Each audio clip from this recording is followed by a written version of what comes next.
KG বিষয় ছোট সোনামণিদের আরবি ও ইসলাম শিক্ষা। এই যে আমাদের বইটা দেখতে পাচ্ছ, কি সুন্দর একটা বই, তাই না? এটা আমরা শিখবো। এই বইটা আমরা অনেকবার পড়েছি, আবার পড়ব, আমরা বইটা শিখবো। আজকে আমরা গত ক্লাসে পড়েছিলাম ছড়াসহ আরবি হরফ শেখা। ছড়াসহ আরবি হরফ শেখা গত ক্লাসে আমরা পড়েছিলাম জোয়া থেকে নুন। জোয়া থেকে নুন আমরা কি পড়েছিলাম আগে, গত ক্লাসে পড়াটা একটু করে নিই। আমরা জোয়াতে পড়েছিলাম কি জারফুন। জারফুন অর্থ হচ্ছে পাত্র। জারফুন অর্থ পাত্র। জোয়াতে জারফুন। জারফুন মানে পাত্র, মানে যে পাত্রে আমরা পানি রাখি বা অন্য কোনো কিছু রাখি, যে কোনো একটা পাত্রকে বলা হচ্ছে জারফুন। জতে জারফুন। জারফুন দ্বারা পানি দ্বারা জারফুন ভরো, অজু করে নামাজ পড়ো। কত সুন্দর করে এটা ছন্দ মিলিয়ে বানিয়েছে, দেখো। পানি দ্বারা জারফুন ভরো, আমরা তো পাত্র জারফুন দিয়ে ভরি, তাই না? তাই বলছে জারফুন দ্বারা পাত্র ভরো আর অজু করে নামাজ পড়ো। নামাজ পড়ার আগে কী করতে হয়? অজু করতে হয়। আর তোমরা তো জানো কীভাবে অজু করতে হয়, তাই না? একসময় ক্লাসে দেখে নিব যে কিভাবে আমরা অজু করব। তোমরা বড়দের দেখে শিখে ফেলবে এটা। এরপরে হইল আইন। আইনে কি বলেছে দেখো, আইনুন। আইনুন অর্থ হচ্ছে চোখ। আইনুন নেই যার বৃথা জীবন তার, হচ্ছে চোখ যার নাই তার জীবনটাই বৃথা। কারণ আমরা এই সুন্দর পৃথিবী আমরা কিন্তু চোখ দিয়ে দেখি। আল্লাহ আমাদের জন্য যত সুন্দর পৃথিবী তৈরি করেছেন, হ্যাঁ, আলো বাতাস পানি মাটি গাছপালা, হ্যাঁ, ফল ফুল যা কিছু বলো, সব কিছুই কিন্তু অনেক অনেক সুন্দর, তাই না? এটা আমরা কি দিয়ে দেখি? আমাদের এই দুই নয়ন ভরে, চোখ ভরে দেখি, তাই না? তাইলে আমরা কি, আইনুন অর্থ হচ্ছে চোখ। আইনুন নেই যার বৃথা জীবন তার। এরপরে হচ্ছে গাইন। গাইনতে গাছলুন। গাছলুন অর্থ কি? গোসল। গাছলুন অর্থ হচ্ছে গোসল। গাছলুন করো প্রতিদিন, শরীর মন হবে না মলিন। আমরা যদি প্রতিদিন গোসল করি তাহলে আমাদের শরীর মলিন হবে না, ময়লা হবে না, নোংরা হবে না। এই জন্য আমাদের কী করতে হবে? প্রতিদিন পরিষ্কার পানি দিয়ে গোসল করতে হবে। হ্যাঁ, প্রতিদিন পরিষ্কার পানি দিয়ে গোসল করতে হবে। এই জন্য আমরা প্রতিদিন কিন্তু পরিষ্কার করে সাবান দিয়ে ভালো পরিষ্কার বিশুদ্ধ পানি দিয়ে গোসল করবো, ভালো পানি দিয়ে। এই জন্য বলছে গাইনে গাছলুন। গাছলুন অর্থ হচ্ছে গোসল। এরপরে হচ্ছে ফা। ফাতে ফালাকুন। ফালাকুন ফালাকুন অর্থ হচ্ছে আকাশ। ফালাকুন অর্থ হচ্ছে ফালাকুনে মেঘ নাই, চলো আমরা বেড়াতে যাই। কি বলছে? মেঘনাই দিকে বেড়াতে যাওয়ার কথা মনে হচ্ছে, তাই না? তাহলে ফালাকুন অর্থ হচ্ছে আকাশ। এরপরে হচ্ছে কাফ। কাফিতে কোরআনুন। কোরআনুন অর্থ কোরআন আল্লাহর বাণী, পড়ো হও সবাই জানি। দেখেছো কি বলছে? কোরআন হলো আল্লাহর বাণী। অন্যান্য বিদ্যা তো মানুষের সৃষ্টি করেছেন, কিন্তু কোরআন কিন্তু মানুষ সৃষ্টি করে নাই, এটা আল্লাহ সৃষ্টি করেছেন।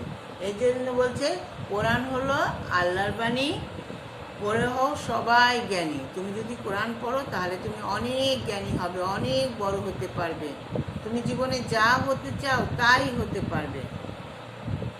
আচ্ছা, তারপরে হলো কাফ। কাফতে কিতাবুন। কিতাবুন হলো বই।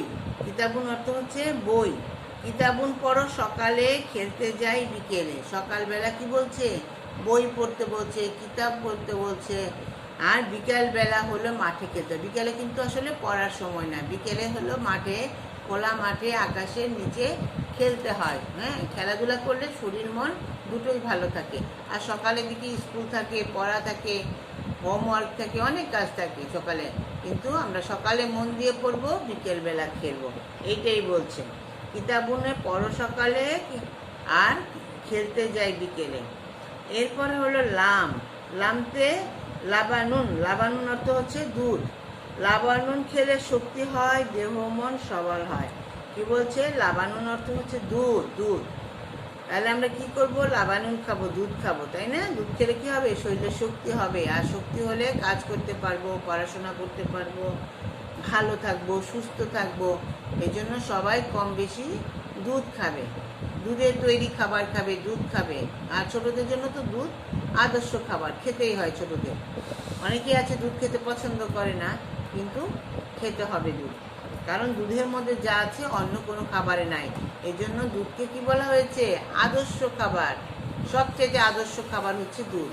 একটা দুধ একটা ছোট বাচ্চার জন্য যেমন প্রয়োজন, তেমন কিন্তু একটা বয়স্ক মানুষের জন্য প্রয়োজন, আবার বৃদ্ধদের জন্য প্রয়োজন। এই জন্য সবাই সব বয়সী মানুষের জন্য দুধ খেতে হবে।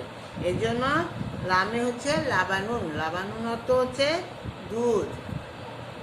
এরপরে দেখো মিম, মিমতে মাউন, মাউন অর্থ হচ্ছে পানি।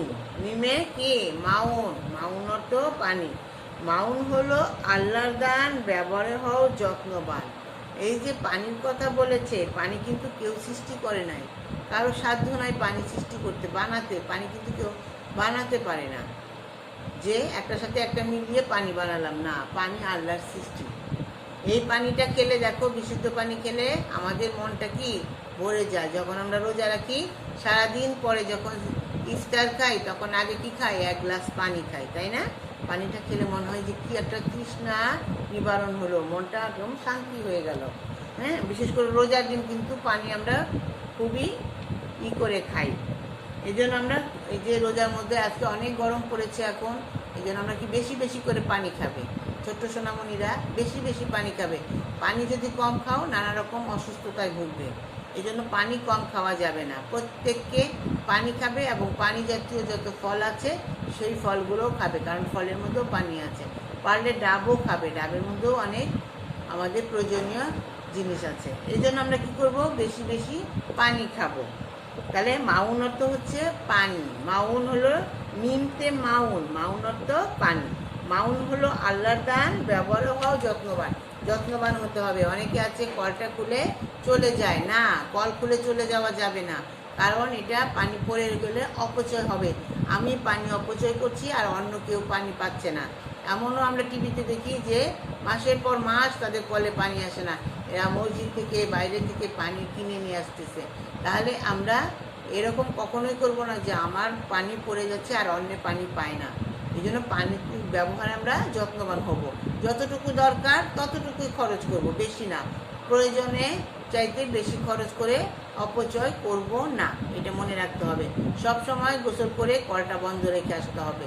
যতটুকু পানি তোমার দরকার ততটুকু পানি খরচ করবে, বাকি সময় কল বন্ধ করে রাখতে হবে। আর গরমের দিনে কিন্তু পানি এমনি অনেক মানুষের প্রয়োজনীয় হয়। এই জন্য পানির অপচয় আমরা করব না, কারণ আমি অপচয় করলে অন্য মানুষ কষ্ট পাবে। মনে থাকবে তো কথাটা? এটা কিন্তু একটা প্রয়োজনীয় একটা জিনিস। হ্যাঁ, সবচেয়ে প্রয়োজনীয় জিনিস। পানি ছাড়া মানুষের জীবন বাঁচে না। এই জন্য বলা হয়েছে কি? পানির অপর নাম জীবন। পানির অপর নাম জীবন। তাহলে আমরা শিখলাম মিমে মাউন, মাউন অর্থ পানি। মাউন হলো আল্লাহর দান, ব্যবহার হও যত্নবান। এরপরে হলো নুন, নুনতে হলো নাউমুন। নাউমুন অর্থ হচ্ছে নিদ্রা। নাউমুন অর্থ হচ্ছে নিদ্রা, মানে ঘুমানো। নাউমুন যাও সময়কালে, ফজরের আজান ধরে, ফজরের জামাত ধরতে হলে।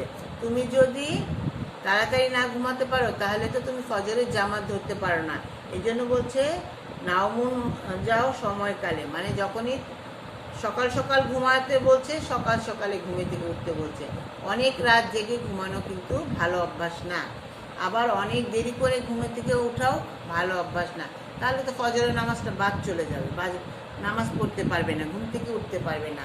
এই জন্য কী করতে হবে? নাউমুন যাও নিদ্রা, নাউন তো নিদ্রা, নিদ্রা নাউমুন যাও সময়কালে, এবং ফজরের জামাত ধরতে হলে। ফজরের আজান যদি আমরা ধরতে চাই, তাহলে আমরা কি সকাল সকাল ঘুমাবো আর সকাল সকাল ঘুমে থেকে উঠবো। এরপর আছে আমাদের নতুন পড়া, আজকে মাত্র 4টা। এই জন্য আমি পুরনো পড়াগুলো তোমাদের আজকে একটু বেশি করে পড়িয়ে দিলাম। এই 4টা আমাদের নতুন পড়া আছে, আমাদের আগেরগুলো শেষ হয়ে গেছে। আজকে আমরা এই 4টা। এখানে হলো ওয়াও, ওয়াও হলো ওয়ার্দুন, ওয়ার্দুন অর্থ হচ্ছে গোলাপ। ওয়াও, ওয়াওতে ওয়ার্দুন, ওয়ার্দুন হলো ফুলের রানী, সুবাস ছড়ায় সবাই জানি। কি ফুলের রানী? কে? ফুলের রানী গোলাপ। এই জন্য বলছে ওয়ার্দুন হলো ফুলের রানী, সুবাস ছড়ায় সবাই জানি। চারিদিকে সুবাস ছড়িয়ে যায়, এটা আমরা সবাই জানি। তারপর হলো হাতে হিলালুন, হিলালুন হলো নতুন চাঁদ। হিলালুন উঠে দূর আকাশে, ঈদের খুশি রমজান শেষে। খুব মজা লাগছে তাই না তোমাদের? সামনে ঈদ তাই না? কিন্তু এবার ঈদটা গতবার ঈদের মতোই আমরা বাসায় বন্দির মতো করেই করতে হবে, কারণ হলো এখনো তো করোনা ভাইরাস যায় নাই তাই না? কিন্তু নিজেরাই বাসায় বসে আনন্দ করতে হবে, ভালো খাবার খেতে হবে, নতুন একটা জামা পরতে হবে, পুরনো জামা থাকলেও কোনো অসুবিধা নাই, কিনতে বাইরে যাওয়া যাবে না, অসুবিধা নাই, পরিষ্কার জামা হলেই হবে। আমরা বাসায় বসেই আনন্দ করব। এই জন্য বলছে দেখো, হিলালুন হলো নতুন চাঁদ দেখা যায়, চন্দ্র মাসে একবার চাঁদ দেখা যায়। আচ্ছা, হিলালুন হলো দূর আকাশে, ঈদের খুশি রমজান শেষে। এরপরে আসো লামালিফে কি বলছে? লায়েবুন হলো খেলোয়াড়। এই যে খেলোয়াড়দের এইটাতে আরবিতে কি বলে? লায়েবুন মাঠে খেলা করে, দর্শক দেখে প্রাণ ভরে, তাই না? কি খেলোয়াড়রা যখন খেলে আমরা প্রাণ ভরে দেখি। তাহলে আমরা দেখতে পাচ্ছি যে লায়াবুন অর্থ হচ্ছে খেলোয়াড়। এরপরে হলো হামজা হলো আম্বাজন অর্থ হলো আম। আম্বাজন অর্থ হচ্ছে আম। আম্বাজুন কত মজা, তরতাজা, খেতে লাগবে ভারী মজা। আম খেতে অনেক মজা তাই না? এখনো বাজারে পুরোপুরি আসেনি পাকা আম, কাঁচা আমটা আসছে। আমরা কাঁচা আমটাই বেশি করে খাবো, আচার করে খাবো, শরবত করে খাবো, এমনিতে খাবো, ডালে দিয়ে খাবো। কাঁচা আম সবাই খাবে, কাঁচা আমে প্রচুর ভিটামিন সি আছে, এটা অন্য কিছুতে নাই। আর কাঁচা আমের মধ্যে খুব একটা ফরমালিন বা হাবিজাবি মেশাতে পারে না, এই জন্য কাঁচা আম খাবে, ইচ্ছা মতো কাঁচা আম খাবে, এবং এটা একটু সস্তাও। বাসায় গরমের মধ্যে আমের ভর্তা করে, কাঁচা আমের খুব মজা করে ধনিয়া পাতা দিয়ে একদম মজা করে খাবে ছোটরা।